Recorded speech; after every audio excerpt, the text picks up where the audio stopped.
Imagine a heart that beats too fast, not because of fear, but because of guilt. Imagine a rabbit who wishes more than anything to fix a mistake he never meant to make, and a cat whose anger hides a pain he can't let go of. This is the story Peter Rabbit will never forget, and once you start hearing it, you won't be able to leave until the last word. Peter Rabbit had always been curious enough to race the wind, outsmart fences, and explore places rabbits usually avoided. But the one place he never went was the stone wall behind the old garden shed. Everyone knew why. Behind that wall lived someone with sharp eyes, sharper claws, and the sharpest temper in the whole countryside. An orange-striped cat named Jasper, known by every creature as the angry cat. They said he could freeze you with one glare and chase you halfway across the forest if you even stepped near his wall. Peter had no intention of testing those rumors. That is, until the day everything changed. It began on a cool morning when Peter woke with a heavy heart. His sisters had been worried about him for days, but he kept pretending everything was fine. The truth? Peter had messed up deeply. A week earlier, while racing a squirrel, he had knocked over a small wooden box near Jasper's wall. At the time, he didn't think much of it. But later he learned the terrible truth. Inside that box was a keepsake Jasper never let out of his sight. A little bell on a red ribbon. A memory of someone Jasper loved and lost. And now it was gone. Peter hadn't told anyone. He was too scared, not of Jasper's anger, but of facing the hurt he caused. The guilt weighed on him like a stone. Every time a breeze rustled the leaves, he felt like it whispered, "Fix it." Eventually, the guilt grew heavier than the fear.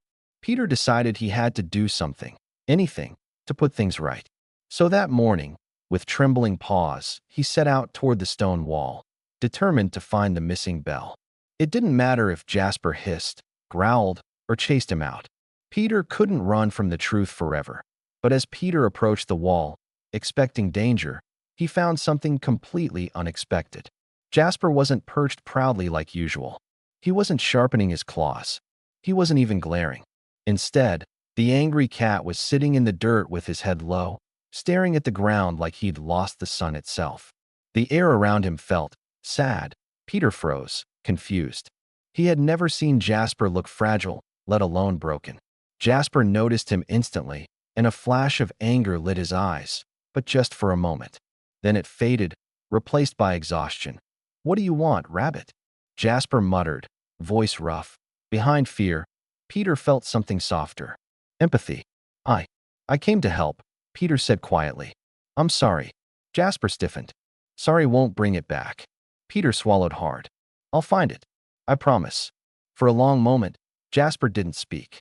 Then, in a voice so low Peter almost didn't hear it, he said, "That bell was all I had left of my brother. He loved chasing bells when we were kittens. When he passed, I kept that one to remember him." Peter's heart cracked.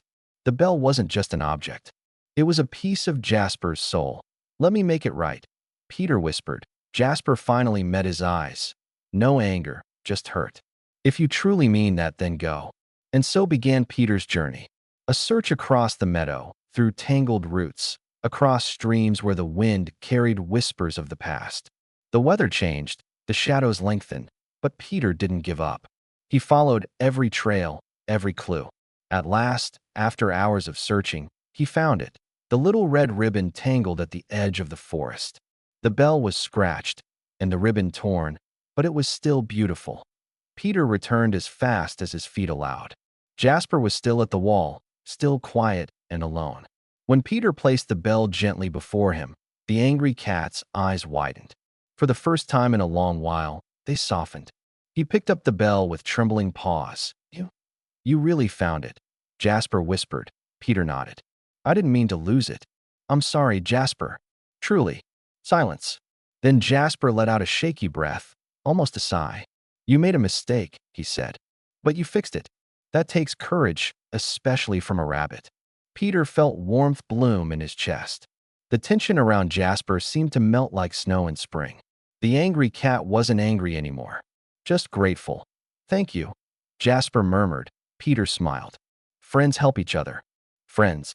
Jasper asked, raising a brow. Peter hesitated. "If you want." For a moment, Jasper said nothing. Then, unexpectedly, he nodded, slowly but sincerely. "I'd like that," he said. Their friendship didn't happen instantly. It grew, little by little, like sunlight creeping into a dark room. Jasper shared stories of his brother. Peter shared stories of his adventures. They sat together sometimes, quietly, not needing words. And with each passing day, Jasper's anger faded a little more. What the world once saw as the angry cat was now a friend who had been hurting, misunderstood, and alone. And Peter, brave, honest Peter, helped him find his heart again. That be why the end of their journey. Both had changed. Peter learned that mistakes don't define you. What you do afterward does. Jasper learned that accepting help isn't weakness, it's healing. And you, the one hearing this right now, will carry their message long after the story ends. Even the angriest hearts can soften. Even the smallest rabbit can make a difference. And every broken thing can be mended if someone cares enough to try.